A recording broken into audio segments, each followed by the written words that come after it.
Pasintabi po sa mga nanananghalian, natagpuan ng naaagnas ng bangkay ng isang lalaki sa Morong sa Bataan. Yan at iba pang mga napapanahong rumarapidong balita mula sa probinsya, hatid ng iba't ibang istasyon sa ilalim ng MBC Media Group.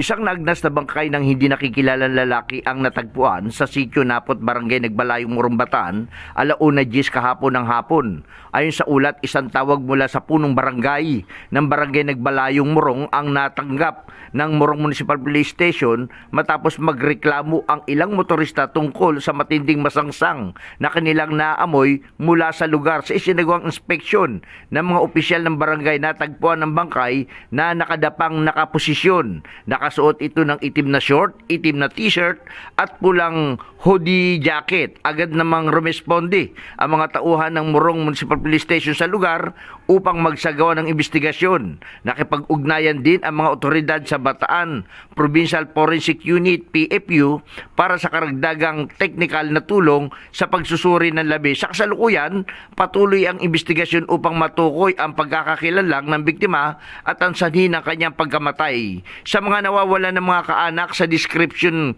na banggit, makipag-ugnayan lamang sa Morong PNP para sa iba pang karagdagang detalye. Dani Kumilang, RH37, una sa Pilipinas, una sa Pilipino. Nasa kustodiya ngayon Dagupan City Police Station matapos maaresto sa anti-drug by bust operation ng PNP sa Bunuan Giset, Dagupan City. Alas 3:55 ng madaling araw ang mga suspect na sila Beverly Parayno, 45 anyos, at ang live-in partner nito na si Romeo Imboltero, 63 anyos, kapwa residente ng Barangay San Jose, Urdaneta City. Sa ulat ni Chief of Police Lieutenant Colonel Brindon Palisok, nasamsam sa mga suspek ang 6 na gramo ng shabu na may street value na 40,800 pesos na nakasilid sa 4 na heat shield transparent plastic sachet. Nakumpiska rin kay Imboltero ang isang caliber 45 na baril at ang mark maning ginamit sa operasyon. Naharap ngayon ng mga suspek sa kaukulang kaso. Para sa MBC TV Network News, ito si Freddy Pardo, Aris 38, una sa Pilipinas, una sa Pilipino.